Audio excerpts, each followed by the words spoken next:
ಶ್ರೀಗುರುಭ್ಯೋ ನಮಃ. ಹರಿ ಓಂ.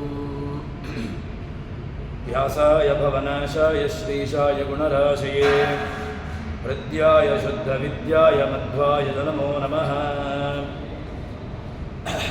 ಬುದ್ಧಿರ್ಬಲಂ ಯಶೋಧೈರ್ಯಂ ನಿರ್ಭಯತ್ವಂ ಅರೋಗತಾ ಅಜಾಡ್ಯಂ ವಾಗ್ಗುಣಧ್ವಂಸ ಹನುಮತ್ಸ್ಮರಣಾತ್ ಭವೇತ್. ಭವತಿ ದುರ್ಭಾವಾದಿಡಮೂಕೋಪಿ ವಾಗ್ಮಿ ಜಡಮತಿರವಿಜಂತುರ್ಜಾಯತೆ ಪ್ರಾಜ್ಞಮೌಲಿಃ.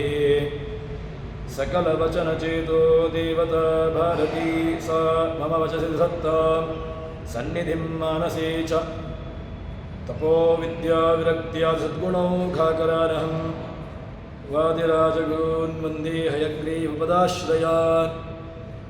ಮಿಥ್ಯಾ ಸಿದ್ಧಾಂತ ದುರ್ಧ್ವಾಂತ ವಿಧ್ವಂಸನ ವಿಚಕ್ಷಣಃ ಜಯತೀರ್ಥಾಖ್ಯತನ ನಿರ್ಭಾಸತಾಂ ನವರದಂಭರೇ. ಅರ್ಥಿಕಲ್ಪಿತಕಲ್ಪೋऽಯಂ ಪ್ರತ್ಯರ್ಥಿಗಜಕೇಸರಿ ವ್ಯಾಸತೀರ್ಥಗುರುರ್ಭೂಯಾದಸ್ಮದಿಷ್ಟಾರ್ಥಸಿದ್ಧಯೇ. ದುರ್ವಾದಿ ಧ್ವಾಂತರವಯೇ ವೈಷ್ಣವೇಂದೀವರೇಂದವೇ ಶ್ರೀರಾಘವೇಂದ್ರ ಗುರವೇ ನಮೋ ಅತ್ಯಂತದಯಾಲವೇ. ಬ್ರಹ್ಮಚರ್ಯ ಹರಿಪ್ರೀತಿ ಸುವಿದ್ಯಾವಾದಶಾಲಿನಃ ಇಷ್ಟದಾನ್ ಕಷ್ಟಹರ್ತೃನ್ನಃ ವಿದ್ಯಾಮಾನ್ಯಾನ್ ಮುನೀನ್ ನುಮಃ. ಶ್ರೀಗುರುಭ್ಯೋ ನಮಃ. ಹರಿ ಓಂ. ಭಗವಂತನ ರೂಪದ ಚಿಂತನೆಯನ್ನು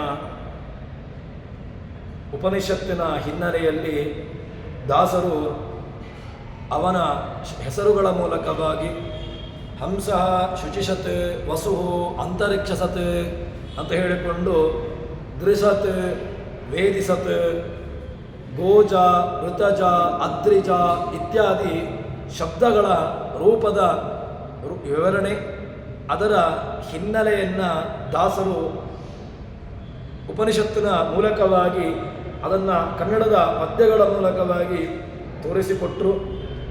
ಅದಾದ ಮೇಲೆ ಮುಂದೆ ಅನ್ನ ಶಬ್ದಕ್ಕೂ ಕೂಡ ಅತಿಥಿ ಶಬ್ದಕ್ಕೂ ಕೂಡ ಏನರ್ಥ ಅಂತ ಕೇಳಿದರೆ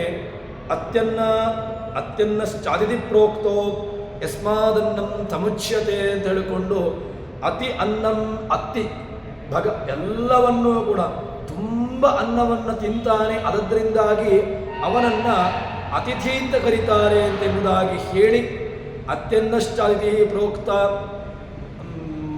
ಅಸ್ಮಾದನ್ನಂ ತಮುಚ್ಯತೆ, ಅನ್ನವನ್ನು ತಿಂತಾನೆ ಅಂತ ಹೇಳಿದರೆ ಯಾವುದು ಅನ್ನ ಅಂತ ಕೇಳಿದರೆ ಭಗವಂತನಿಗೆ ಜಗತ್ತೇ ಅನ್ನ. ಇಡೀ ಜಗತ್ತು ಭಗವಂತನಿಗೆ ಪ್ರಳಯ ಕಾಲದಲ್ಲಿ ಆ ಎಲ್ಲವನ್ನೂ ಕೂಡ ಭಗವಂತ ನುಂಗಿ ಅದನ್ನು ನುಂಗುತ್ತಾನೆ, ಅದರಿಂದಾಗಿ ಅದನ್ನು ಅನ್ನ ಎಂಬುದಾಗಿ ಕರೀತಾರೆ ಅಂತ ಹೇಳಿ ಅದಾದ ಮೇಲೆ ಮುಂದೆ ಭಗವಂತನ ಆ ಸ್ಮರಣೆ, ಅದರ ಮಹತ್ವವನ್ನು ಹೇಳ್ತಾರೆ. ಇನಿತು ರೂಪಾತ್ಮನಿಗೆ ದೋಷಗಳನಿತು ಬಪ್ಪವು ಹೇಳಿರೈ ಬ್ರಾಹ್ಮಣ ಕುಲೋತ್ತಮರಾದವರು ನಿಷ್ಕಪಟ ಬುದ್ಧಿಯಲ್ಲಿ ಗುಣನಿಯಾಮಕ ತತ್ತದಾಹ್ವಯ ಎನಿಸಿ ಕಾರ್ಯವ ಮಾಡುಪ್ಪ ದೇವನ ನೆನವ ಮಾತ್ರದಿ ದೋಷರಾಶಿಗಳೆಲ್ಲ ಕೆಡುವುತಿಯವು. ಭಗವಂತನ ಸ್ಮರಣೆಯ ನಾಮದ ಸ್ಮರಣೆಯ ಮಹತ್ವವನ್ನು ಹೇಳುತ್ತಾರೆ. ಸ್ಮರಣಾದೇವ ಕೃಷ್ಣಸ್ಯ ಪಾಪಸಂಘಾತ ಮಂಜರ ಶತದಾ ಭೇದಮಾಯಾಂತಿ ಗಿರಿರ್ವಜ್ರಹತೋಯತ.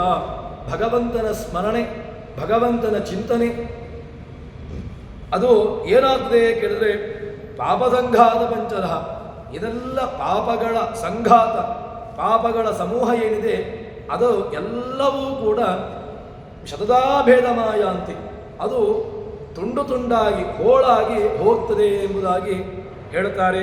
ಅದನ್ನು ಉಪನಿಷತ್ತಿನ ಹಿನ್ನೆಲೆಯಲ್ಲಿ, ಶಾಸ್ತ್ರದ ಹಿನ್ನೆಲೆಯಲ್ಲಿ ಇಲ್ಲಿ ಹೇಳ್ತಾರೆ.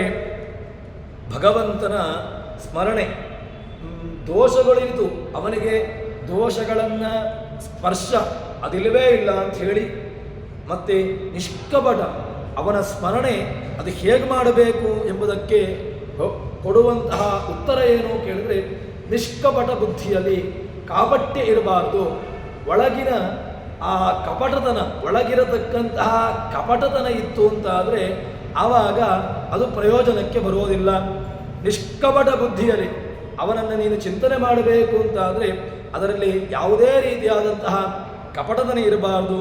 ಮತ್ತು ತತ್ತದಾಹ್ವಯ ಭಗವಂತ ಏನಾಗಿರ್ತಾನೆ ಅಂತ ಕೇಳಿದರೆ ತತ್ತದಾಹ್ವಯ ಜಗತ್ತಿನ ಪ್ರವೇಶ ಮಾಡಿ ಆ ಅದರಲ್ಲಿ ತಾನು ಅದಕ್ಕೆ ಆಯಾಯ ಹೆಸರಿನಲ್ಲಿ ತತ್ಸೃಟ್ವಾ ದೇವಾನ ಪ್ರವಿಶತ್ ತತ್ಸೃಟ್ವಾ ತದನ ಪ್ರವಿಶ್ಯ ಸಚ್ಚತ್ಯಚ್ಚಾಭವತ್ ನಿಲಯನಂಚ ನಿಲಯನಂಚ ವಿಜ್ಞಾನಂಚ ವಿಜ್ಞಾನಂಚ.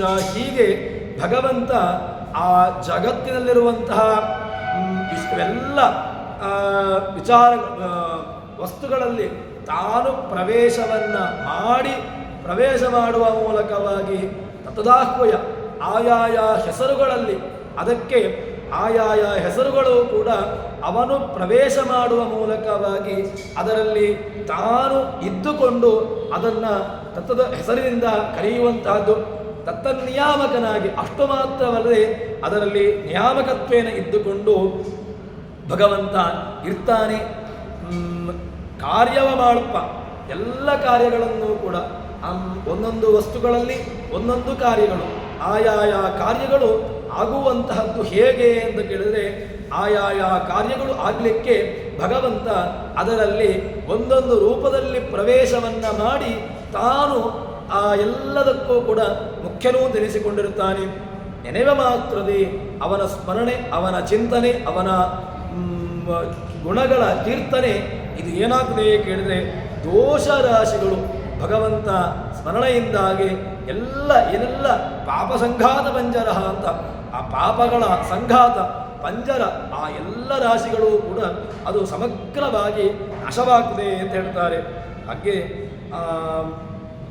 ಭಗವಂತನ ಸ್ಮರಣೆ ಯಾಕೆ ಅಂತ ಕೇಳಿದ್ರೆ ಅವನ ಸ್ಮರಣೆಯಿಂದಾಗಿ ದೊಡ್ಡದಾದಂತಹ ಒಂದು ವಿಚಾರವನ್ನು ಹೇಳುತ್ತಾರೆ. ವರ್ಣಾನಾಂ ಬ್ರಾಹ್ಮಣೋ ಗುರು ಅಂತ ಹೇಳಿದ ಹಾಗೆ ಭಗವಂತನ ಸ್ಮರಣೆಯಿಂದಾಗಿ ನಾಶವಾಗ್ತದೆ ಅಂತ ಎಲ್ಲ ದೋಷರಾಶಿಗಳು ನಾಶವಾಗ್ತದೆ ಅಂತ ಹೇಳಿದ ಮೇಲೆ ದೋಷರಾಶಿಗಳನ್ನು ನಾಶ ಮಾಡುವಂತಹ ಭಗವಂತನಿಗೆ ದೋಷಗಳು ಇಲ್ಲ ಎಂಬುದು ಶತಸಿದ್ಧ. ಇದನ್ನು ಮತ್ತೆ ಪುನಃ ಅದನ್ನು ನಾವು ಸಿದ್ಧ ಮಾಡಬೇಕು ಅಂತಿಲ್ಲ. ಭಗವಂತ ಅವನ ಸ್ಮರಣೆ ಎಲ್ಲ ದೋಷಗಳನ್ನೂ ನಾಶ ಮಾಡಿದೆ ಅಂತ ಹೇಳಿದ ಮೇಲೆ ಅವನಲ್ಲಿ ದೋಷ ಇಲ್ಲ ಎಂಬುದು ಶತಸಿದ್ಧ, ಕೈಮುತ್ಯ ನ್ಯಾಯದಿಂದ ಸಿದ್ಧ. ಕಿಮುತ ಅವನ ಸ್ಮರಣೆಯೇ ಎಲ್ಲವನ್ನೂ ನಾಶ ಮಾಡುತ್ತದೆ. ಹಾಗಿದ್ದರೆ ಭಗವಂತನಲ್ಲಿ ದೋಷಗಳು ಇಲ್ಲವೇ ಇಲ್ಲ ಎಂಬುದು ಅದು ಶತಸಿದ್ಧ ಎಂಬುದಾಗಿ ಕೈಮುತ್ಯ ನ್ಯಾಯದಿಂದ ಅದನ್ನು ಸಾಧಿಸ್ತಾರೆ. ಇಂತಹ ಭಗವಂತನ ಚಿಂತನೆ ನಮಗೆ ಶಾಸ್ತ್ರದ ಹಿನ್ನೆಲೆಯಲ್ಲಿ, ಉಪನಿಷತ್ತಿನ ಹಿನ್ನೆಲೆಯಲ್ಲಿ, ಎಲ್ಲ ಪುರಾಣಗಳ ಹಿನ್ನೆಲೆಯಲ್ಲಿ ಕೊಡುವಂತಹದ್ದು ಎಂಬುದಾಗಿ ಹೇಳುತ್ತಾರೆ. ಅದಾದ ಮೇಲೆ ಇನ್ನೊಂದು ಭಗವಂತನ ಬೇರೆ ಬೇರೆ ಶಬ್ದಗಳನ್ನು ಅರ್ಥವನ್ನು ಹೇಳ್ತಾರೆ. ಯಾವುದೆಲ್ಲ ಶಬ್ದಗಳು ಅಂತ ಕೇಳಿದ್ರೆ ಕುಸ್ಥ, ಆಶಾಸ್ಥ, ಖ, ವ್ಯ, ಸಮಸ್ತ ಹೀಗೆ ಬೇರೆ ಬೇರೆ ಶಬ್ದಗಳಿಂದ ಭಗವಂತ ಪ್ರತಿಪಾದ್ಯ, ಭಗವಂತ ಹೇಳಲ್ಪಡುವವನು. ಅಂತಹ ಭಗವಂತನ ಆ ಶಬ್ದಗಳಿಗೆ ಯಾವ ರೀತಿಯಾದಂತಹ ಅರ್ಥಗಳನ್ನು ಆಡಬೇಕು ಎಂಬುದಕ್ಕೆ ಅದನ್ನು ಒಳ್ಳೆಯ ರೀತಿಯಲ್ಲಿ ಹೇಳ್ತಾರೆ. ಗೋತ್ರ ಕು ಶಬ್ದಕ್ಕೆ ಭೂಮಿ ಅಂತರ್ಥ. ಭೂಮಿಗೆ ಒಳ್ಳೆಯ ಸುಖವನ್ನು ಕೊಟ್ಟಿರತಕ್ಕಂಥವನು. ಕು ಅದನ್ನು ಖೂ ಅಂತ ಶಬ್ದಕ್ಕೆ ಅಥಾಕಾಶ ಸ್ಥಿತೋ ನಿತ್ಯಂ ವಾಯು ಸರ್ವತ್ರ ಗೋ ಮಹಾನ್ ತಥಾ ಧರ್ಮಾಣಿ ಭೂತಾನಿ ಮಸ್ಥಾನಿ ಇತ್ಯುಪಧಾರಯ ಅಂತ ಹೇಳಿಕೊಂಡು ಕೃಷ್ಣ ಹೇಳುವಂತಹ ಮಾತು. ಅದೇ ರೀತಿಯಾಗಿ ಭೂಮಿಯಲ್ಲಿ ಕೃಷ್ಣ ಅಂತ ಹೇಳಿದಾಗ ಭೂಮಿಗೆ ಒಳ್ಳೆಯ ಆನಂದವನ್ನು ಕೊಡುವ ಮೂಲಕವಾಗಿ ಜ್ಞಾನ ಆನಂದ ಎರಡನ್ನ ಕೊಡುವ ಮೂಲಕವಾಗಿ ಭಗವಂತ ಕೃಷ್ಣ ಅನಿಸಿಕೊಂಡ. ರಾಮ ಅಲ್ಲಿ ಆರಾಮ ಭಗವಂತ ಇಡೀ ಜಗತ್ತಿಗೆ ಒಳ್ಳೆಯ ಜ್ಞಾನವನ್ನು ಕೊಡುವ ಮೂಲಕವಾಗಿ, ಒಳ್ಳೆಯ ಆನಂದವನ್ನು ಕೊಡುವ ಮೂಲಕವಾಗಿ ಭಗವಂತ ಇದ್ದ ಎಂಬುದಕ್ಕೆ ಬೇರೆ ಬೇರೆ ಹಿನ್ನೆಲೆಯನ್ನು ಹೇಳ್ತಾರೆ ಶಾಸ್ತ್ರಗಣನೆಯಲ್ಲಿ. ಅದನ್ನೇ ಇಲ್ಲಿ ದಾಸರು ಹೇಳ್ತಾರೆ. ಕು ಸ್ಥಾನೆನಿಸುವ ಭೂಮಿಯಳು ಭಗವಂತ ಕು ತಿಳಿಸಿಕೊಳ್ತಾನೆ. ಗೋತ್ರ ಕುಹ್ ಪೃಥಿವಿ ಪೃಥ್ವಿ, ಅದಕ್ಕೆ ಅಮರ. ಭೂ ಶಬ್ದಕ್ಕೆ ಭೂಮಿ ಅಂತ ಅರ್ಥ. ಆ ಭೂ ಸ್ಥ ತಿಷ್ಠತಿ, ಅಲ್ಲಿ ಭೂಮಿಯಲ್ಲಿದ್ದುಕೊಂಡು ಭೂಮಿಯಲ್ಲಿರತಕ್ಕಂತಹ ಜೀವರಾಶಿಗಳಿಗೆ ಆನಂದವನ್ನು ಕೊಡುತ್ತಾನೆ. ಆದ್ದರಿಂದ ಭಗವಂತ ಕು ಎಂತೆನಿಸಿಕೊಳ್ತಾನೆ. ಅದಾದ ಮೇಲೆ ಆಶಾಸ್ಥ, ಭಗವಂತ ಆಶಾ, ಅವನು ಆಶಾ ತಿಳಿಸಿಕೊಳ್ತಾನೆ. ಯಾಕೆ ಅಂತ ಕೇಳಿದ್ರೆ ಆಕಾಶಕ್ಕೆ ಆಶಾ ಅಂತ ಹೇಳಿದೆ. ಆ ದಿಕ್ಕುಗಳಿಗೆ ಅಂದರೆ ಆಕಾಶದಲ್ಲಿರತಕ್ಕಂತಹ ಆಕಾಶ ರೂಪ. ಅದರಿಂದ ಭಗವಂತ ಆಶಾಶ್ಚ, ಅಷ್ಟು ಮಾತ್ರವಲ್ಲ ದಿಕ್ವಲಯಗಳು, ದಿಕ್ಕುಗಳಿಗೆ ದಶದಿಕ್ಕು, ಎಲ್ಲ ದಿಕ್ಕುಗಳಿಗೂ ಕೂಡ 10 ದಿಕ್ಕುಗಳು ಇದೆ. ಪೂರ್ವಾದಿ ದಿಕ್ಕುಗಳು ಮತ್ತು ಅಲ್ಲಿ ಅಂತರಿಕ್ಷ ಅಂತ ಹೇಳಿಕೊಂಡು ಹೀಗೆ 10 ದಿಕ್ಕುಗಳ ಸಂಬಂಧವನ್ನು ಹೇಳ್ತಾರೆ. ಅಂತಹ ಭಗವಂತ ದಿಗ್ವಲಯದಳು, ದಿಕ್ಕುಗಳಲ್ಲಿ ಖಸ್ತನೆನಿಸುವ ಖಸ್ತನೆನಿಪ ಆಕಾಶದಳು. ಭಗವಂತ ಆಕಾಶದಲ್ಲಿ ಒಂದು ರೂಪದಲ್ಲಿರ್ತಾನೆ. ಯಥಾಕಾಶ ಅಂತ ಹೇಳಿಕೊಂಡು ಇಡೀ ಸಮಗ್ರವಾದಂತಹ ಆಕಾಶದಲ್ಲಿ ತಾನಿರ್ತಾನೆ, ಒಬ್ಬರೊಳಗಿದ್ದು. ಅಷ್ಟು ಮಾತ್ರವಲ್ಲದೆ ಜಗತ್ತಿನಲ್ಲಿರತಕ್ಕಂತಹ ಜೀವರಾಶಿಗಳಲ್ಲಿ ಒಂದೊಂದರಲ್ಲಿ ಒಬ್ಬೊಬ್ಬರಲ್ಲಿ ವ್ಯಸ್ತ ಸಮಸ್ತ, ವ್ಯಸ್ತ ಪ್ರತಿಯೊಬ್ಬರಲ್ಲಿಯೂ ಕೂಡ ಪ್ರತ್ಯೇಕವಾಗಿರ್ತಾನೆ. ಆದ್ದರಿಂದ ವ್ಯಸ್ತ ಮತ್ತು ಅಷ್ಟು ಮಾತ್ರವಲ್ಲ ಸಮಸ್ತ, ಒಟ್ಟಾಗಿ ಎಲ್ಲ ರೂಪದಲ್ಲಿಯೂ ವ್ಯಸ್ತನೆನಿಸುವ ಸರ್ವರೊಳಗೆ ಮತ್ತೆ ಸಮಸ್ತನೆನಿಸುವ ಬಳಿಯಲಿದ್ದು ಸಮಸ್ತ ಇಡೀ ಜಗತ್ತಿನ ಸರ್ವರಲ್ಲಿಯೂ ಕೂಡ ಸಮಸ್ಯೆಗೊಂಡಿರ್ತಾನೆ. ವಿಶುದ್ಧಾತ್ಮ ವಿಶೋಧನ, ವಿಶುದ್ಧಾತ್ಮ ಭಗವಂತನ ಹೆಸರು ವಿಶುದ್ಧಾತ್ಮ. ಅವನಲ್ಲಿ ಶುದ್ಧವಾದಂತಹ ಆತ್ಮ, ಶುದ್ಧವಾದಂತಹ ಸ್ವರೂಪ, ಅವರಲ್ಲಿ ಯಾವುದೇ ರೀತಿಯಾದಂತಹ ಅಶುದ್ಧಿ ಇಲ್ಲವೇ ಇಲ್ಲ. ಅಶುದ್ಧನಾಗಿರ್ತಕ್ಕಂಥವನು, ಪರಿಶುದ್ಧವಾದಂತಹ ಜ್ಞಾನಾನಂದಮಯನಾಗಿರ್ತಕ್ಕಂತಹ ಸ್ವರೂಪವುಳ್ಳವನು.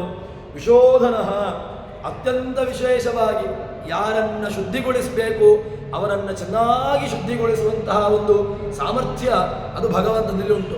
ಆದ್ದರಿಂದ ಭಗವಂತ ವಿಶುದ್ಧಾತ್ಮ ವಿಶೋಧನ, ಶೋಧಯತಿ.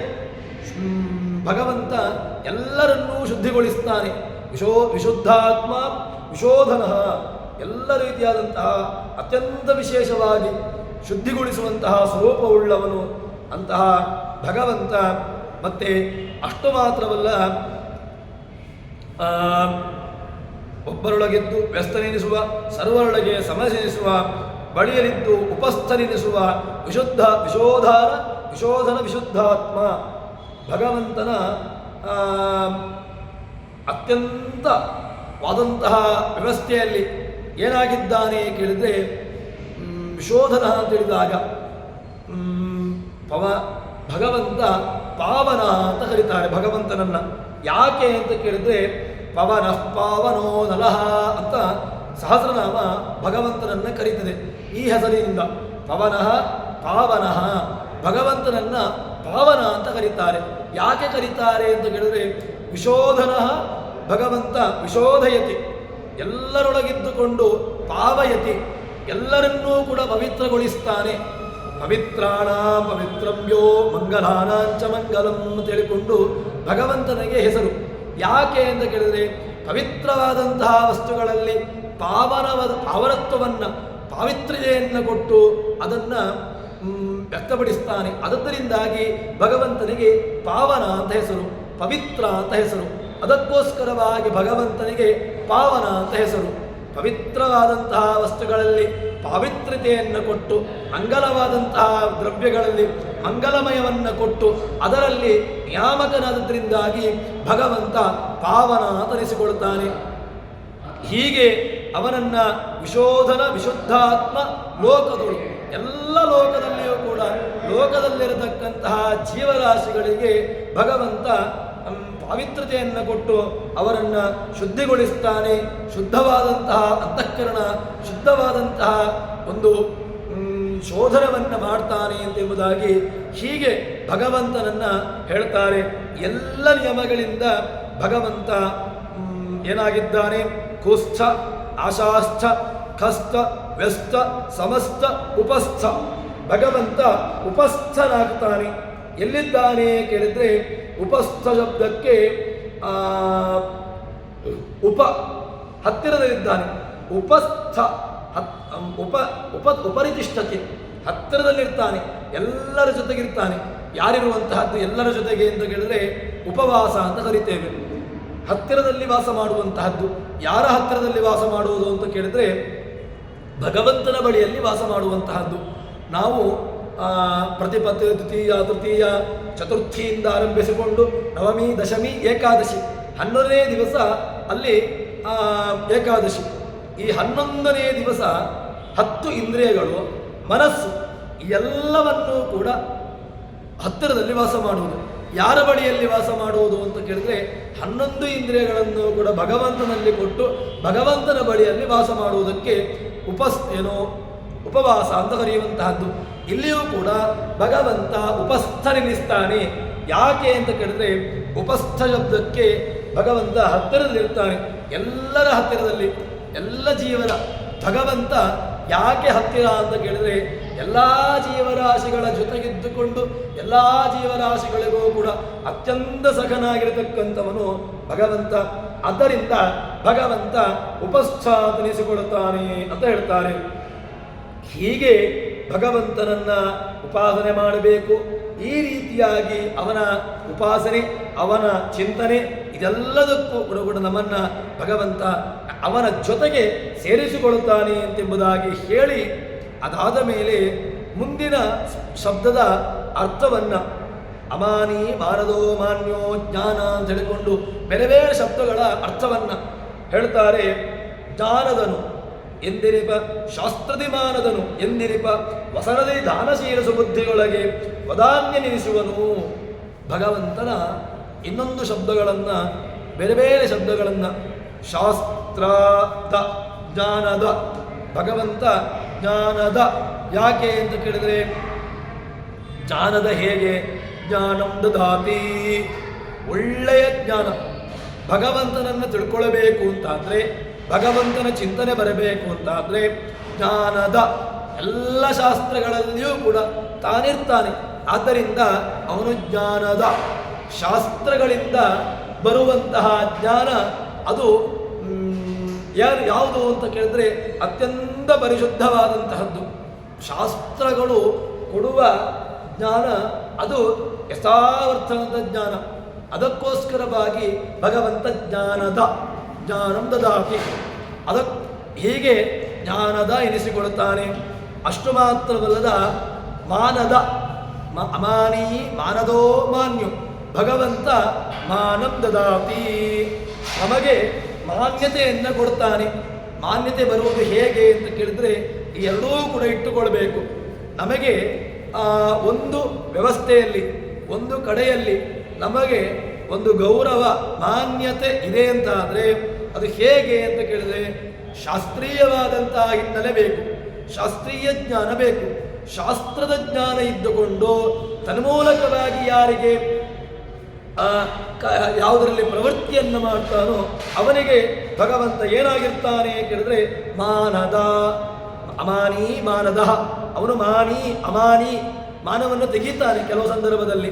ಯಾಕೆ ಅಂತ ಕೇಳಿದ್ರೆ ಅವನಿಗೆ ಭಗವಂತ ಯಾರಿಗೆ ಯೋಗ್ಯತೆ ಇಲ್ಲವೋ ಅವರಲ್ಲಿ ಅಮಾನಿ ಮಾನ್ಯತೆಯನ್ನು ಕೊಡೋದಿಲ್ಲ, ಮತ್ತೆ ಅವರನ್ನು ಖಂಡನೆ ಮಾಡ್ತಾನೆ. ಹೀಗೆ ಅವನು ಮಾನದ ಅಮಾನಿ, ಮಾನದನು ಎನ್ನಿಪ. ಇಲ್ಲಿ ನಾವು ಹೇಳುವಂತಹದ್ದು ಶ್ವಸನದಲ್ಲಿ ನಾವು ಬಟ್ಟೆಯನ್ನು ಉಡುವ ಮೂಲಕವಾಗಿ ನಮಗೆ ಮಾನ್ಯತೆ, ಮಾನದ, ನಮಗೆ ಗೌರವಗಳು ಬರ್ತವೆ, ಗೌರವಗಳು ಲಭಿಸ್ತವೆ. ಇದರಲ್ಲಿ ಭಗವಂತ ನಾವು ವಸ್ತ್ರವನ್ನು ದಾನ ಮಾಡುವಾಗ ಪ್ರಸಿದ್ಧವಾಗಿ ನಾವು ಹೇಳುವಂತಹದ್ದು ಏನು ಕೇಳಿದ್ರೆ ಶೀತ ವಾತೋಷ್ಣ ಸಂತ್ರಾಣಂ ಲಜ್ಜಾಯಾ ರಕ್ಷಣಂ ಪರಂ ದೇಹಾಲಂಕರಣಂ ವಸ್ತ್ರಂ ಅತಃ ಶಾಂತಿಂ ಪ್ರಯಚ್ಛಮೆ. ಇದು ನಾವು ವಸನವನ್ನು ದಾನ ಮಾಡುವಾಗ ಕೊಡುವಂತಹ ಮಾತು. ಏನು ಕೇಳಿದ್ರೆ ಶೀತ ವಾತ ಉಷ್ಣ ಸಂತ್ರಾಣಂ ನಮ್ಮನ್ನು ಬೇರೆ ಬೇರೆ ರೀತಿಯಿಂದಾಗಿ ರಕ್ಷಣೆ ಮಾಡ್ತದೆ. ಶೀತದಿಂದ ರಕ್ಷಣೆ ಮಾಡ್ತದೆ, ವಾದದಿಂದ ರಕ್ಷಣೆ ಮಾಡ್ತದೆ, ಶೀತ ವಾತ ಉಷ್ಣ ಬಿಸಿಯಿಂದ ರಕ್ಷಣೆ ಮಾಡ್ತದೆ, ಲಜ್ಜಾಯ ರಕ್ಷಣ ನಮ್ಮನ್ನ ಮಾನಗೆಡುವಂತೆ ಮಾಡೋದಿಲ್ಲ. ನಮ್ಮನ್ನ ಮಾನಗೆಡುವಂತೆ ಮಾಡಿದರೆ ಅದು ನಮ್ಮ ತಪ್ಪು. ನಾವು ಮಾನ ಬರುವಂತೆ ವಸನವನ್ನು ಉಡಬೇಕು ಅಂತ ನಿಯಮ. ಮಾನವನ್ನ ಹೋಗುವಂತೆ ವಸನಾದಿಗಳನ್ನು ಉಡಲಿಕ್ಕೆ ನಿಯಮ ಅಲ್ಲ. ಭಗವಂತನನ್ನ ಉಪಾಸನೆ ಮಾಡಬೇಕು ಅಂತ ಆದರೆ ಹೇಗೆ ಅಂತ ಕೇಳಿದ್ರೆ, ಭಗವಂತ ವಸನದಲ್ಲಿ ತಾನು ಎಲ್ಲ ವಸನದಲ್ಲಿಯೂ ಕೂಡ ಇರ್ತಾನೆ. ಮಾನದನು ಎನ್ನಿವ ಮಾನದ ಅಂತನಿಸಿಕೊಳ್ತಾನೆ. ಅಷ್ಟು ಮಾತ್ರವಲ್ಲದೆ ದಾನ ಶೀಲ ಸುಬುದ್ಧಿಯೊಳಗೆ ಭಗವಂತ ಒಳ್ಳೆಯ ಬುದ್ಧಿ, ನಮಗೆ ಒಬ್ಬನಿಗೆ ದಾನವನ್ನು ಮಾಡಬೇಕು ಅಂತ ಬುದ್ಧಿ ಬರ್ತದೆ. ಆ ಬುದ್ಧಿ ಹೇಗೆ ಬಂತು ಅಂತ ಕೇಳಿದ್ರೆ, ಭಗವಂತ ಅಲ್ಲಿ ಬುದ್ಧಿಯನ್ನು ಕೊಡ್ತಾನೆ. ಆ ರೀತಿಯಾದಂತಹ ಬುದ್ಧಿಯನ್ನು ಕೊಡುವ ಮೂಲಕವಾಗಿ ನಮಗೆ ಆ ದಾನದ ಬುದ್ಧಿಯನ್ನು ಕೊಡ್ತಾನೆ. ಬುದ್ಧಿಯೊಳಗೆ ತಾನಿದ್ದುಕೊಂಡು ಬುದ್ಧಿಯಲ್ಲಿ ತಾನು ಒಳಗೆ ಪ್ರವೇಶ ಮಾಡಿ ಬುದ್ಧಿಸ್ಥನಾಗಿ ಬುದ್ಧಿಗೆ ಪ್ರೇರೇಪಕನಾಗಿ ಧಿಯೋ ಯೋನಃ ಧಿಯಃ ಯಹನಃ ಪ್ರಚೋದಯಾತ್. ಭಗವಂತ ನಹ ಧಿಯಃ ಪ್ರಚೋದಯಾತ್, ಒಳ್ಳೆಯ ಬುದ್ಧಿಯನ್ನು ಪ್ರೇರೇಪಣೆ ಮಾಡ್ತಾನೆ. ಆದ್ದರಿಂದ ಬುದ್ಧಿ ಇದಾದ ಮೇಲೆ ಹೇಳುತ್ತಾರೆ, ಅಂತಹ ಭಗವಂತ ವದಾನ್ಯ ನಮಗೆ ಕೊಡುವಂತಹ ಬುದ್ಧಿಯನ್ನು ನೀಡ್ತಾನೆ. ಅದಾದ ಮೇಲೆ ವದಾನ್ಯ ಜ್ಞಾನದ ಮಾನದ ಎಲ್ಲವನ್ನೂ ಕೂಡ ಉಪಾಸನೆ ಮಾಡುವ ಮೂಲಕವಾಗಿ ಭಗವಂತ ವೈನತೇಯಾವರೋಧ ಎಲ್ಲಿದ್ದಾನೆ ಕೇಳಿದ್ರೆ, ವೈನತೇಯ ಅವನು ಗರುಡನ ಮುಂದೆ ಇದ್ದುಕೊಂಡು ಗರುಡನ ಮೇಲಿದ್ದುಕೊಂಡು ಭಗವಂತ ಅವರೋಧ ತತ್ತತ್ ಸ್ಥಾನದಲ್ಲಿ ಎಲ್ಲ ಆಯಾಯ ಸ್ಥಾನದಲ್ಲಿ ಆಯಾಯ ಎಲ್ಲ ಪ್ರದೇಶಗಳಲ್ಲಿ ತಾನಿದ್ದುಕೊಂಡು ಆಯಾಯ ವಸ್ತುಗಳ ಸ್ವಭಾವಕ್ಕೆ, ಎಲ್ಲ ವಸ್ತುಗಳ ಸ್ವಭಾವ ಒಂದೇ ರೀತಿಯಾಗಿರೋದಿಲ್ಲ. ವಸ್ತುಗಳ ಸ್ವಭಾವ, ವಸ್ತುಗಳ ರೂಪ, ಅದರಲ್ಲಿರತಕ್ಕಂತಹದ್ದಕ್ಕೆ ಅದು ಭಿನ್ನ ಭಿನ್ನವಾಗಿರುವಂತಹದ್ದು. ಭಗವಂತ ಆಯಾಯ ವಸ್ತುಗಳ ಸ್ವಭಾವಕ್ಕೆ ಅನುಗುಣವಾಗಿ ತಾನು ತತ್ತ ಸ್ವಭಾವಗಳನ್ನು ಆಯಾಯ ಸ್ವಭಾವಗಳನ್ನು ಪ್ರೇರೇಪಣೆ ಮಾಡುವ ಮೂಲಕವಾಗಿ ಛತ್ರಗಳ ಮಾಡುವುದರಲ್ಲಿ ನೆಲೆಸಿಪ್ಪ. ಬೇರೆ ಬೇರೆ ರೀತಿಯಾದಂತಹ ವ್ಯಾಪಾರ ದೇಹದಲ್ಲಿ, ಶರೀರದಲ್ಲಿ, ಎಲ್ಲ ಬುದ್ಧಿಯಲ್ಲಿ, ಅದೇ ರೀತಿಯಾಗಿ ಜ್ಞಾನದಲ್ಲಿ ಎಲ್ಲ ಕಡೆಗಳಲ್ಲೂ ಕೂಡ ತಾನು ಪ್ರವೇಶವನ್ನು ಮಾಡುವ ಮೂಲಕವಾಗಿ ತಾನು ವ್ಯಾಪಾರವನ್ನು ಮಾಡಿಕೊಂಡು ಬೇರೆ ಬೇರೆ ರೀತಿಯಾದಂತಹ ಪ್ರವೇಶವನ್ನು ಮಾಡಿಕೊಂಡು ವ್ಯಾಪಾರಗಳನ್ನು ಮಾಡ್ತಾ ಮಾಡ್ತಾ ಇರ್ತಾನೆ ಅಂತ ಹೇಳ್ತಾರೆ. ಇದಕ್ಕೆ ಉಪಾಸನೆ ನಮಗೆ ಅಮಾನಿ ಮಾನದೋ ಮಾನ್ಯೋ ವದಾನ್ಯೋ ಅಂತ ಹೇಳಿಕೊಂಡು ಬೇರೆ ಬೇರೆ ವದಾನ್ಯ ಅಂತ ಹೇಳಿಕೊಂಡು ಭಗವಂತನನ್ನ ಕೊಡುವಂತಹ ಬುದ್ಧಿ, ನಮಗೆ ಕೊಡುವಂತಹ ಬುದ್ಧಿ ಅದು ಆ ರೀತಿಯಾದಂತಹ ಬುದ್ಧಿಯನ್ನು ಕೂಡ ಅವನು ಪ್ರೇರೇಪಣೆ ಮಾಡ್ತಾನೆ ಅಂತ ಹೇಳುವುದಾಗಿ ಹೇಳ್ತಾರೆ. ಅದಾದ ಮೇಲೆ ಸಹಸ್ರನಾಮದಲ್ಲಿ ಬರುವಂತಹ ಇನ್ನೊಂದು ಪದದ ಅರ್ಥವನ್ನ ಉಪಾಸನೆ ಹೇಳ್ತಾರೆ. ಅಗ್ರಣೀರ್ ಗ್ರಾಮಣೀ ಶ್ರೀಮಾನ್ ಹೇಳ್ತಾ ಹೇಳ್ತೇವೆ. ಅಗ್ರಣೀರ್ ಗ್ರಾಮಣೀ ಶ್ರೀಮಾನ್ ನ್ಯಾಯೋ ನೇತಾ ಸಮೀರಣ. ಅಗ್ರಣಿ ಭಗವಂತ ಅಗ್ರಣಿ. ಯಾಕೆ ಅಗ್ರಣಿ ಅಂತ ಕೇಳಿದ್ರೆ, ಗ್ರಾಮ ಪರಲೊಗ್ರಣಿ ಎನಿಸುವನು, ಗ್ರಾಮಣಿ ಎನಿಸುವನು ಜನರುಳು, ಗ್ರಾಮ ಉಪಗ್ರಾಮಗಳೊಳಗೆ ಶ್ರೀಮಾನ್ ಎನಿಸುತ್ತಿಪ್ಪ. ಭಗವಂತ ಅಗ್ರಣಿ ಏನಾಗಿದ್ದಾನೆ ಕೇಳಿದ್ರೆ, ಅಗ್ರಣಿ ಎಲ್ಲ ಗ್ರಾಮಪತಿಯಲ್ಲಿ ಅಗ್ರಣಿ ಒಂದು ಗ್ರಾಮ ಇದೆ. ಅವನಿಗೆ ನಾವು ಯಾಕೆ ಗೌರವವನ್ನು ಕೊಡ್ತೇವೆ? ರಾಜರಾಜೇಶ್ವರ ರೂಪ ಭಗವಂತ. ರಾಜರಲ್ಲಿ ಭಗವಂತನಿರ್ತಾನೆ. ರಾಜರಲ್ಲಿರುವಂತಹ ರೂಪ ಎಂತಹದ್ದು ಕೇಳಿದ್ರೆ ರಾಜರಾಜೇಶ್ವರ ರೂಪ ಅಂತ ಹೇಳ್ತಾರೆ. ಇಡೀ ಭೂಮಂಡಲವನ್ನು ಆಳತಕ್ಕಂತಹ ಒಂದು ರೂಪ ಅದು ರಾಜರಾಜೇಶ್ವರ ರೂಪ. ಭಗವಂತನ ಇಡೀ ಒಂದು ರಾಜರುಗಳ ಒಳಗೆ, ರಾಜರ ಒಳಗಿದ್ದುಕೊಂಡು ನಿಯಮನ ಮಾಡತಕ್ಕಂತಹ ರೂಪ, ಅಂತಹ ರೂಪ ಅದು ರಾಜರಾಜೇಶ್ವರ ರೂಪ. ಭಗವಂತ ಅಗ್ರಣಿ ನೆನೆಸಿಕೊಳ್ತಾನೆ.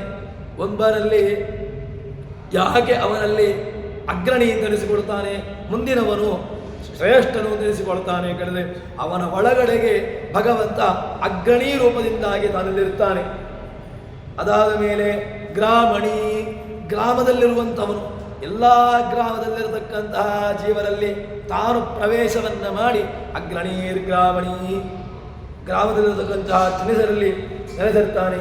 ಗ್ರಾಮ ಉಪಗ್ರಾಮದಲ್ಲಿ ಶ್ರೀಮಾನ್ ಭಗವಂತ ಶ್ರೀಮತ್ ಯಾಕೆ ಎಲ್ಲ ಏನು ಆ ಗ್ರಾಮ ಈ ಗ್ರಾಮ ಅಂತಲ್ಲ, ಸಕಲದರಲ್ಲಿಯೂ ಕೂಡ ತಾನು ಪ್ರವೇಶವನ್ನು ಮಾಡಿ ಅದರಲ್ಲಿರ್ತಾನೆ.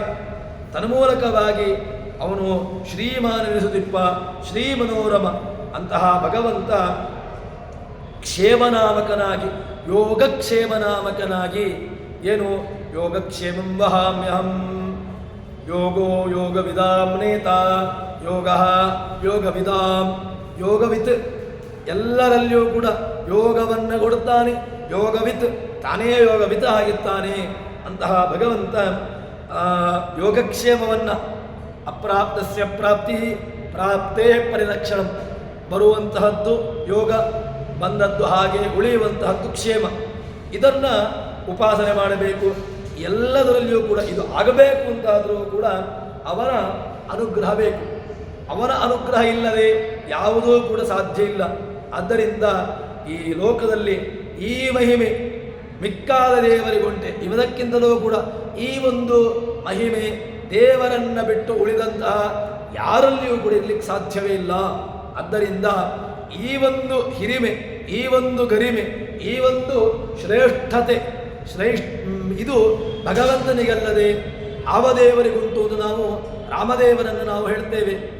ಈ ಬಂಟ ಈ ಭಾಗ್ಯ ಆವದೇವರೇಗೊಂಟಲು ಮೂರು ಲೋಕದಲ್ಲಿ ಜಗದೊಳಗೆ ಅಂತ ಹೇಳಿಕೊಂಡು ಇಂತಹ ಮಹತ್ತರವಾದಂತಹ ಭಾಗ್ಯ, ಈ ಸೇನೆ, ಈ ಬಂಟ, ಈ ಭಾಗ್ಯ, ಈ ಹಿನ್ನೆಲೆ ಇದು ಯಾರಿಗೂ ಕೂಡ ಜಗತ್ತದೇ ಇಲ್ಲ. ಅಂತಹ ಭಾಗ್ಯಶಾಲಿ ರಾಮದೇವರು. ಅದೇ ರೀತಿಯಾಗಿ ಭಗವಂತ ಯಾಕೆ ಮಹಾನ್, ಯಾಕೆ ಅವನು ಅಗ್ರಣಿ, ಯಾಕೆ ಅವನು ಗ್ರಾಮಣಿ, ಯಾಕೆ ಅವನು ಶ್ರೀಮಾನ್, ಇದೆಲ್ಲವೂ ಕೂಡ ಭಗವಂತ ಅವರವರಲ್ಲಿ ಅವರವರಿಗೆ ಕೊಡುವಂತಹ ಪುರಸ್ಕಾರ. ಯಾಕೆ ನಮಗೆ ಒಂದು ಕಡೆಯಲ್ಲಿ ನಮಗೆ ಗೌರವ ಬಂತು, ನಮಗೆ ಗೌರವ ಬಂದದ್ದು ಹೇಗೆ ಅಂತ ಕೇಳಿದರೆ ಅದು ಭಗವಂತ ನಮಗೆ ಗೌರವವನ್ನು ಕೊಡಬೇಕು ಎಂಬುದಾಗಿ ಬಯಸಿದ್ದ, ಚಿಂತನೆ ಮಾಡಿದ್ದ.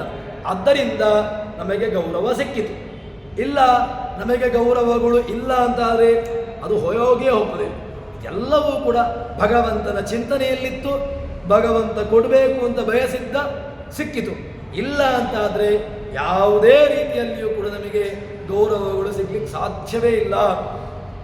ಇದನ್ನು ನಾವು ಅರಿತುಕೊಳ್ಳಬೇಕು.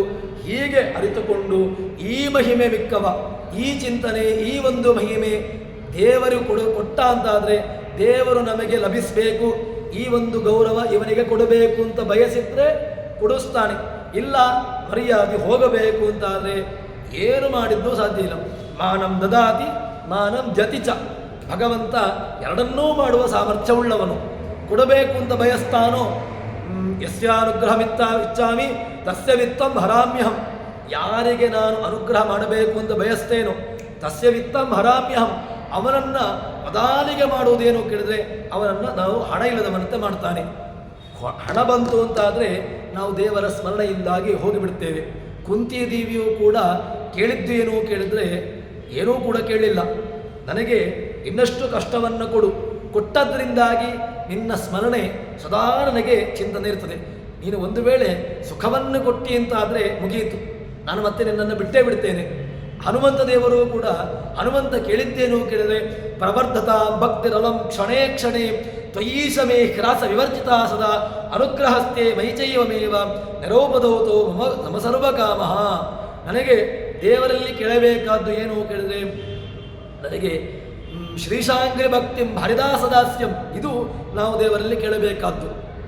ಶ್ರೀಶಾಂಗ್ರಿ ಭಕ್ತಿಂ ಹರಿದಾಸದಾಸ್ಯಂ ಪ್ರಸನ್ನ ಮಂತ್ರಗಳೇಕ ನಿಷ್ಠಾಂ ಪ್ರವರ್ಧತಾ ಭಕ್ತಿರಲಂ ಕ್ಷಣೇ ಕ್ಷಣೇ, ಇದು ನಮ್ಮ ಪ್ರಾರ್ಥನೆಯಾಗಿರಬೇಕು. ಕ್ಷಣ ಕ್ಷಣಕ್ಕೂ ಕೂಡ ನಮ್ಮಲ್ಲಿ ಭಕ್ತಿ ಅದು ಅಗಾಧವಾಗಿ ಆಗ್ತಾ ಇರಬೇಕು. ಭಕ್ತಿದ್ರೆ ಕಾವಗಾಢ ಪ್ರಗಡನ ಘಟಾತ್ಕಾರ, ಅದು ಅಗಾಧವಾಗಿರತಕ್ಕಂತಹ ಭಕ್ತಿ, ಅದು ಚಂಚಲವಾಗಿರತಕ್ಕಂತಹ ಭಕ್ತಿ ಆಗಬಾರ್ದು. ಅದು ಇವತ್ತು ದೇವರಲ್ಲಿ ಭಕ್ತಿಯನ್ನು ಮಾಡುವುದು, ನಾಳೆ ಏನಾಗ್ತದೆ ಕೇಳಿದ್ರೆ ದೇವರು ಕೊಡಲಿಲ್ಲ, ದೇವರು ಕೊಡುವುದಿಲ್ಲ, ಆಗ ಭಕ್ತಿ ಹೋಯ್ತು ಅಂತಾದ ಮೇಲೆ ಮತ್ತೆ ದೇವರಿಗೆ ಇನ್ನೊಬ್ಬರಲ್ಲಿ ಕೇಳುವ ಅಂತ. ಇವತ್ತು ನೋಡುವ, ದೇವರಲ್ಲಿ ಕೇಳುವ, ದೇವರು ಕೊಡ್ತಾನೆ ನೋಡುದು. ದೇವರು ಕೊಡಲಿಲ್ಲ ಅಂತಾದರೆ ನಾಳೆ ಅವನ ಹೆಂಡತಿಯ ಬಳಿಗೆ ಹೋಗುವುದು, ದುರ್ಗೆಯಲ್ಲಿ ಕೇಳೋದು. ದುರ್ಗೆಯೂ ಕೂಡ ಕೊಡುವುದಿಲ್ಲ ಅಂತಾದರೆ ಅದರ ಕೆಳಗೆ ಪ್ರಾಣದೇವರ ಬಳಿ ಬಿಡೋದು. ಪ್ರಾಣದೇವರು ಸಿಗಲಿಲ್ಲ ಅಂತಾದರೆ ರುದ್ರದೇವರು, ಗಣಪತಿ, ಹೀಗೆ ನಮ್ಮ ವ್ಯವಸ್ಥೆ ಏನಾಗ್ತದೆ ಕೇಳಿದ್ರೆ ಹೀಗೆ ನಾವು ಮಾಡಿಬಿಡ್ತೇವೆ. ಹೀಗಾಗಬಾರ್ದು.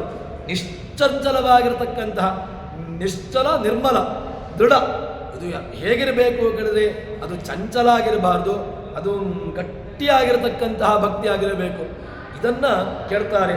ಇಂತಹ ಭಗವಂತನ ಮಹಿಮೆಯನ್ನು ಬಿಟ್ಟು ಈ ಒಂದು ಸಾಮರ್ಥ್ಯ ಬೇರೆ ಯಾರಲ್ಲಾದರೂ ಉಂಟ? ದೇವರಿಗುಂಟೆ ಲೋಕದಳು? ದೇವರಿಗೆ ಸಮಾನವಾಗಿರತಕ್ಕಂತಹ ಇನ್ನೊಬ್ಬ ಯಾರಾದರೂ ಇದ್ದಾನ? ಸಾಧ್ಯವೇ ಇಲ್ಲ. ಅದನ್ನು ಜಗನ್ನಾಥದಾಸರು ಹೇಳುವಂತಹದ್ದು, ಶ್ರೀಮನೋರಮ ತಾನೇ ಯೋಗಕ್ಷೇಮ ನಾಮಕನಾಗಿ ಯೋಗಕ್ಷೇಮಂ ವಹಾಮ್ಯಹಂ. ನಾನು ನಿನ್ನ ಯೋಗವನ್ನು, ಕ್ಷೇಮವನ್ನು ನಾನು ನೋಡಿಕೊಳ್ಳುತ್ತೇನೆ. ಯಾವಾಗ ನಾನು ನಿನ್ನ ಯೋಗಕ್ಷೇಮವನ್ನು ನೋಡಿಕೊಳ್ಳುತ್ತೇನೆ ಕೇಳಿದರೆ ನೀನು ನನ್ನನ್ನು ಪೂರ್ಣವಾಗಿ ನಂಬಬೇಕು. ದ್ರೌಪದೀ ದೇವಿಯ ಹಾಗೆ, ಗಜೇಂದ್ರನ ಹಾಗೆ, ನಾರದರ ಹಾಗೆ ನೀನು ಪೂರ್ಣವಾಗಿ ನನಗೆ ಸರೆಂಡರ್ ಆಗಬೇಕು. ಸರೆಂಡರ್ ಆದ್ರಿ ಅಂತಾದರೆ ನಾನೇ ಇದನ್ನು ಎಲ್ಲವನ್ನು ನೋಡಿಕೊಳ್ಳುತ್ತೇನೆ. ಹೀಗೆ ಯಾರು ನನ್ನ ಬಳಿಗೆ ಬರ್ತಾರೆ ಅವರ ಯೋಗಕ್ಷೇಮವನ್ನು ನಾನು ನೋಡಿಕೊಳ್ಳುತ್ತೇನೆ. ಸಲಹುವ ಈ ಮಹಿಮೆ ಬೇರೆ ಯಾರಲ್ಲೂ ಕೂಡ ಇಲ್ಲ. ಲೋಕದಳು ದೇವರಿಗಲ್ಲದೆ ಬೇರೆ ಯಾರಿಗಾದರೂ ಸಾಧ್ಯ ಇಲ್ಲ ಕೇಳಿದ್ರೆ ಬೇರೆ ಯಾರಿಗೂ ಸಾಧ್ಯ ಇಲ್ಲ.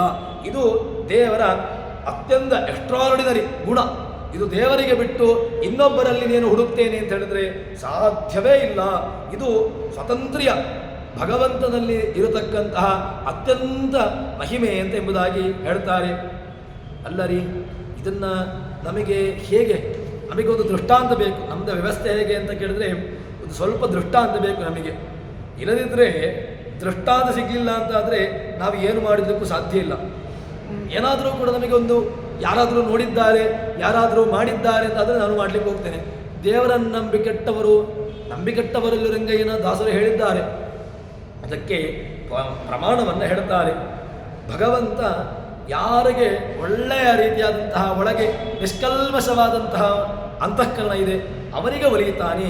ಹೇಗೆ ಅಂತ ಕೇಳಿದರೆ, ವಿಜಯರ ಸಾರಥಿ ಎಂದು ಗರುಡಧ್ವಜನ ಮೂರ್ತಿಯ ಭಕ್ತಿಪೂರ್ವಕ ಭಜಿಸುತ್ತಿಪ್ಪ ಮಹಾತ್ಮರಿಗೆ ಸರ್ವತ್ರದಲ್ಲಿ ಒಲಿದು ವಿಜಯದನುತಾನಾಗಿ ಸಲಹುವ ಭುಜಗಭೂಷಣ ಪೂಜ್ಯ ಚರಣಾಂಬುಜ ವಿಭೂಜಿದ ಭುವನ ಮೋಹನ ರೂಪ ನಿರ್ಲೇಪ.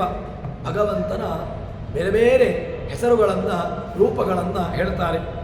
ಏನು ಕೇಳಿದ್ರೆ, ಭಗವಂತ ವಿಜಯ ಸಾರಥಿ, ಭಗವಂತ ಪಾರ್ಥದ ಅರ್ಧವ್ಯಕ್ತ ಅಂತ ಕೃಷ್ಣನ ನಾವು ಕೊಂಡಾಡ್ತೇವೆ.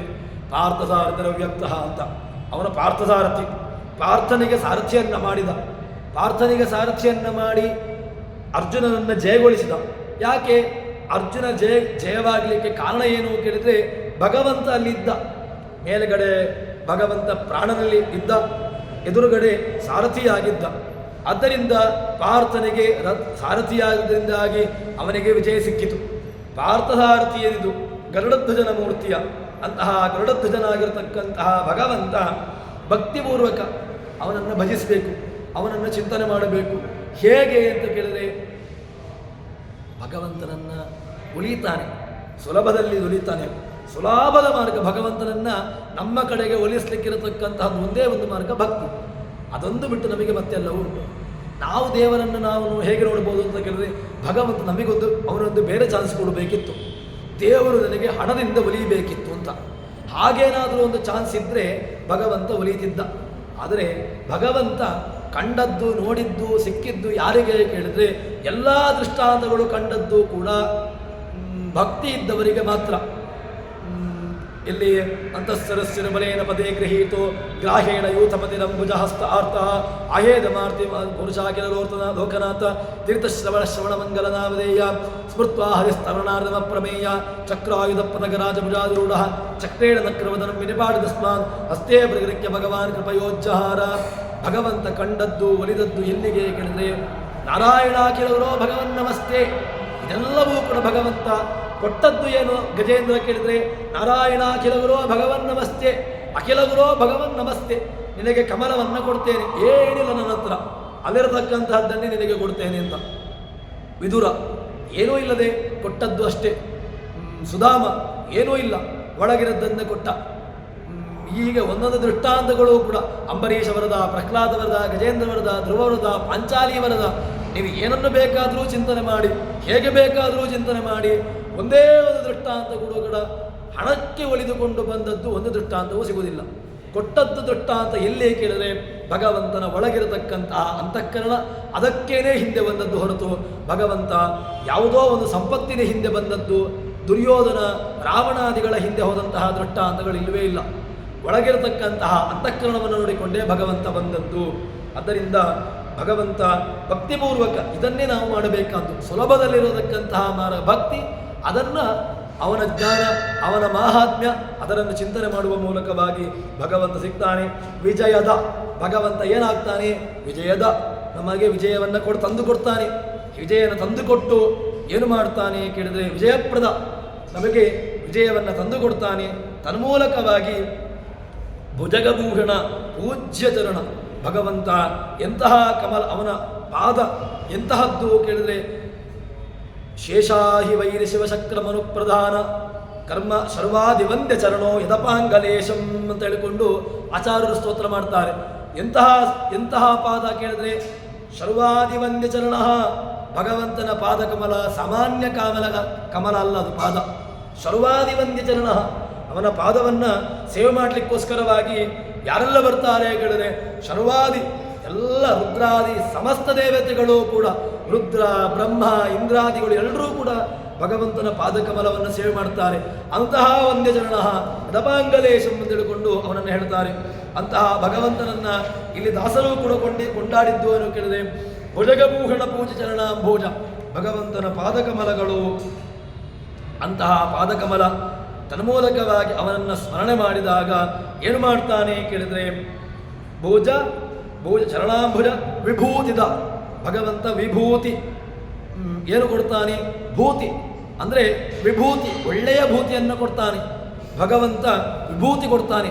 ಎಂತಹ ಭೂತಿ ಕೇಳಿದರೆ ಚೆನ್ನಾಗಿರತಕ್ಕಂತಹ ಭೂತಿ, ಒಳ್ಳೆಯ ಸಂಪತ್ತು. ಭೂತಿ ಶಬ್ದಕ್ಕೆ ಒಳ್ಳೆಯ ಇರುವಿಕೆ ಎರಡೂ ಅರ್ಥವನ್ನು ಮಾಡಬಹುದು. ಭೂ ಸತ್ತಾಯಾಮೃತ ಧಾತು, ಸತ್ತ ಅಂತ ಹೇಳಿದರೆ ಇರುವಿಕೆ ಅಂತ ಅರ್ಥ. ವಿಭೂತಿ ಶಬ್ದಕ್ಕೆ ಚೆನ್ನಾಗಿ ಇರುವಿಕೆ. ಚೆನ್ನಾಗಿ ಇರುವುದು ಹೇಗೆ ಅಂತ ಕೇಳಿದರೆ, ಚೆನ್ನಾಗಿ ಇರುವುದು ಅಂತ ಹೇಳಿದರೆ ಹಣದ ಮೂಲಕವಾಗಿ ಇರುವುದಲ್ಲವೇ ಅಲ್ಲ. ವಿಭೂತಿ ಶಬ್ದಕ್ಕೆ ಚೆನ್ನಾಗಿ ಇರುವುದು ಹೇಗೆ ಅಂತ ಕೇಳಿದರೆ ಭಗವಂತನ ಸ್ಮರಣೆ, ಭಗವಂತನ ಜ್ಞಾನ ತನ್ಮೂಲಕವಾಗಿ ಯಾರಿಡ್ತಾನೆ ಅವನೇ ವಿಭೂತಿ. ಇದನ್ನು ಭಗವಂತ ಕೊಡ್ತಾನೆ. ಆದ್ದರಿಂದ ವಿಭೂತಿದ, ಭಗವಂತ ವಿಭೂತಿದ, ಭಗವಂತ ವಿಭೂತಿ ಕೊಡ್ತಾನೆ. ಇಲ್ಲ, ವಿಭೂತಿ ಕೊಡುವುದು ಹೇಗೆ ಅಂತ ಕೇಳಿದ್ರೆ ಚೆನ್ನಾಗಿ ಇರುವಿಕೆ. ನಮಗೆ ಚೆನ್ನಾಗಿ ಇರುವಿಕೆ, ನಾವು ಚೆನ್ನಾಗಿ ಇರಬೇಕು. ನಾವು ಚೆನ್ನಾಗಿ ಇರಬೇಕು ಅಂತ ಆದರೆ ಹೇಗೆ ಇರಬೇಕು ಅಂತ ಕೇಳಿದ್ರೆ ನಮ್ಮ ಹೆಸರು ನಾವು ಹೋದ್ಮೇಲೂ ಕೂಡ ಇರಬೇಕು. ನಾವು ಹೋದ್ಮೇಲೂ ಕೂಡ ಇರಬೇಕು ಅಂತ ಅಂದರೆ ಒಳ್ಳೆಯ ಜ್ಞಾನಿಗಳು ಭಗವಂತನನ್ನು ಸ್ಮರಣೆ ಮಾಡುವ ಹಾಗೆ. ಜ್ಞಾನಿಗಳನ್ನು ನಾವು ಹೇಳ್ತೇವೆ, ಹಿರಿಯರಾಗಿರತಕ್ಕಂತಹ ವಿದ್ಯಾಮಾನ್ಯರು, ಅದೇ ರೀತಿಯಾಗಿ ವಿಶ್ವೇಶತೀರ್ಥರು, ಇವರೆಲ್ಲರೂ ಕೂಡ ಇವತ್ತಿಗೂ ಇದ್ದಾರೆ. ಹೇಗಿದ್ದಾರೆ ಕೇಳಿದರೆ ಭಗವಂತ ವಿಭೂತಿದ, ಇವರಲ್ಲಿ ಭಗವಂತ ವಿಭೂತಿ ಯಾಕಿದ್ದಾನೆ, ಹೇಗಿದ್ದಾನೆ ಕೇಳಿದರೆ ಇವರಲ್ಲಿ ವಿಭೂತಿ ರೂಪದಿಂದ ಇದ್ದಾನೆ. ಭಗವಂತ ಅವರಲ್ಲಿ ಇರುವಿಕೆಯನ್ನು ಕೊಟ್ಟ. ಹೇಗೆ ಕೊಟ್ಟ ಅಂತ ಕೇಳಿದರೆ ಅವರ ಇರುವಿಕೆ ಇವತ್ತಿಗೂ ಕೂಡ ಸ್ಮರಣೀಯ. ಯಾಕೆ ಅಂತ ಕೇಳಿದರೆ ಅವರಲ್ಲಿರತಕ್ಕಂತಹ ಜ್ಞಾನ. ಭಗವಂತ ಅವರಲ್ಲಿ ಒಂದೊಂದು ವಿಭೂತಿ ರೂಪದಿಂದ ಅಲ್ಲಿದ್ದ, ಅವರ ಜ್ಞಾನದಲ್ಲಿದ್ದ. ಆದ್ದರಿಂದ ವಿದ್ಯಾಮಾನ್ಯರು, ವಿಶ್ವೇಶರು, ಹೀಗೆ ಅನೇಕ ಹಿರಿಯರು, ಅನೇಕ ಜ್ಞಾನಿಗಳು, ಅನೇಕ ವ್ಯಾಖ್ಯಾನಕಾರರು, ಅನೇಕರಾಗಿರತಕ್ಕಂತಹ ನಮ್ಮ ರಾಯರಂತಹ ಅನೇಕ ಜ್ಞಾನಿಗಳನ್ನು ಇವತ್ತಿಗೂ ಸ್ಮರಣೆ ಮಾಡ್ತೇವೆ. ಯಾಕೆ ಅಂತ ಕೇಳಿದರೆ ಭಗವಂತ ವಿಭೂತಿದ. ಇದೆಲ್ಲವೂ ಕೂಡ ಭಗವಂತನ ಅಸ್ತಿತ್ವಕ್ಕೆ ಕಾರಣ. ಇದನ್ನು ನಾವು ಚಿಂತನೆ ಮಾಡಬೇಕು. ವಿಭೂತಿದ, ಇಂತಹ ಭಗವಂತ ವಿಭೂತಿದ. ಭುವನರೋ ಮೋಹನ ರೂಪ, ಅವನ ರೂಪ ಎಂತಹದ್ದು ಅಂತ ಕೇಳಿದ್ರೆ ಅವನ ರೂಪ ಸಾಮಾನ್ಯ ಅಲ್ಲ. ಎಂತಹ ಮೋಹನ, ಇಡೀ ಜಗತ್ತನ್ನು ಆಕರ್ಷಿಸುವಂತಹ ರೂಪ. ಭಗವಂತನ ರೂಪವನ್ನು ಮೋಹಿನಿ, ಯಾರೂ ಕೂಡ ನೋಡಿ ಕಂಗಾಲಾಗಿ ಹೋದ್ರಂತೆ. ಮೋಹಿನಿ ರೂಪವನ್ನು ನೋಡಿ ದೇವತೆಗಳಿಗೆ ಒಂದು ಸಲ ಅವರಿಗೆ ಯಾರು ಅಂತ ಹೇಳಿಕೊಂಡು ಅವರು ಅಷ್ಟು ಕಂಗಾಲಾಗಿ ಹೋದರು. ಆದರೆ ಭುವನರೋಹರು ಭುವನಮೋಹನ ರೂಪ ಅಂತ ಹೇಳ್ತಾರೆ. ಅಂತಹ ಭಗವಂತನ ರೂಪವನ್ನು ಭುವನಮೋಹನ ರೂಪ, ಲಾವಣ್ಯದಲ್ಲಿ ನೋಡಿ ಲೋಕಮೋಹಕನಯ್ಯ. ಪುರಂದರದಾಸರು ಹೇಳುವಂತಹ ಮಾತು, ಲಾವಣ್ಯದಲ್ಲಿ ಭಗವಂತ ಲಾವಣ್ಯ, ಅವನ ರೂಪದಲ್ಲಿ ಲಾವಣ್ಯಾದಿಗಳುಂಟು. ಅದು ಹೇಗೆ ಅಂತ ಕೇಳಿದರೆ, ಭಗವಂತ ಅಲ್ಲಿ ಒಂದೊಂದು ರೂಪದಲ್ಲಿ ತಾನಿದ್ದ ಭುವನಮೋಹನ ರೂಪ. ಮತ್ತೆ ಅವನು ಏನು ಕೇಳಿದ್ರೆ ನಿರ್ಲೇಪ, ಅವನ ನಿರ್ಲೇಪ ಮಜರಾಮರಂ. ಭಗವಂತನಿಗೆ ನಿರ್ಲೇಪ ಅಂತ ಕರೀತಾರೆ. ಯಾಕೆ ನಿರ್ಲೇಪ ಅಂತ ಕೇಳಿದ್ರೆ, ಲೇಪ ಇಲ್ಲದವನು ಭಗವಂತ. ನಿರ್ಲೇಪ ಯಾಕೆ ಅಂತ ಕೇಳಿದ್ರೆ, ಲೇಪ ಉಳ್ಳವರು ನಾವು ಲೇಪ ಉಳ್ಳವರು. ಯಾಕೆ ಹೇಗೆ ಅಂತ ಕೇಳಿದ್ರೆ, ನಮಗೆ ಜೀವನಿಗೆ ಏನು ಮಾಡ್ತಾನೆ ಭಗವಂತ, ಈ ಜೀವರುಗಳ ದೇಹದ ಸಂಪರ್ಕವನ್ನು ಕೊಡ್ತಾನೆ. ದೇಹ ಸಂಪರ್ಕವನ್ನು ಕೊಡುವ ಮೂಲಕವಾಗಿ ಈ ಸಂಬಂಧಗಳ ತಂದೆ ತಾಯಿ, ಗಂಡ ಹೆಂಡತಿ, ಮಕ್ಕಳು, ಸಂಬಂಧಿಕರು, ಮಾವ, ಹೀಗೆ ಎಲ್ಲ ಲೇಪಗಳು ಕೊಡುವುದು ನಮಗೆ. ಆದರೆ ಭಗವಂತ ನಿರ್ಲೇಪ, ಆ ನಿರ್ಲೇಪ ಮಜರಾಮರಂ ಅಂತ ಹೇಳಿಕೊಂಡವನೇ ಹೇಳ್ತಾನೆ. ಯಾರ ಲೇಪವನ್ನು ಯಾವತ್ತಿಗೂ ಯಾರೂ ಕಂಡು ಅವನು ಹಂಚಿಕೊಳ್ಳೋದಿಲ್ಲ. ದೇಹದಲ್ಲಿದ್ದಾನೋ ಕೇಳಿದ್ರೆ ದೇಹದಲ್ಲಿದ್ದಾನೆ, ಇಲ್ಲವೋ ಕೇಳಿದ್ರೆ ಇಲ್ಲ. ಹಾಗಿರ್ತಾನೆ. ಹೇಗಿರ್ತಾನೆ ಕೇಳಿದ್ರೆ, ಇರಬೇಕು ಇಲ್ಲದಿರಬೇಕು, ಇದ್ದಾನೆ ಅಂತಾದರೆ ಇದ್ದಾನೆ, ಇಲ್ಲ ಅಂತಾದರೆ ಇಲ್ಲ. ಹೀಗಿದ್ದುಕೊಂಡು ಇದನ್ನು ನಾವು ಕಲಿಯಬೇಕಾಗಿರತಕ್ಕಂತಹದ್ದು. ಇಂತಹ ಭಗವಂತ ನಿರ್ಲೇಪ, ಇದನ್ನು ಶಾಸ್ತ್ರೀಯವಾದಂತಹ ಹಿನ್ನೆಲೆಯಲ್ಲಿ ಉಪನಿಷತ್ತುಗಳ ಎಲ್ಲ ರೂಪದಲ್ಲಿ ನಮಗೆ ಅರ್ಥ ಆಗುವಂತಹ ರೀತಿಯಲ್ಲಿ ಶಾಸ್ತ್ರಗಳನ್ನು ನೋಡಿದಾಗ ಕಬ್ಬಿಣದ ಕಡಲೆ ಅಂತ ಹೇಳ್ತೇವೆ.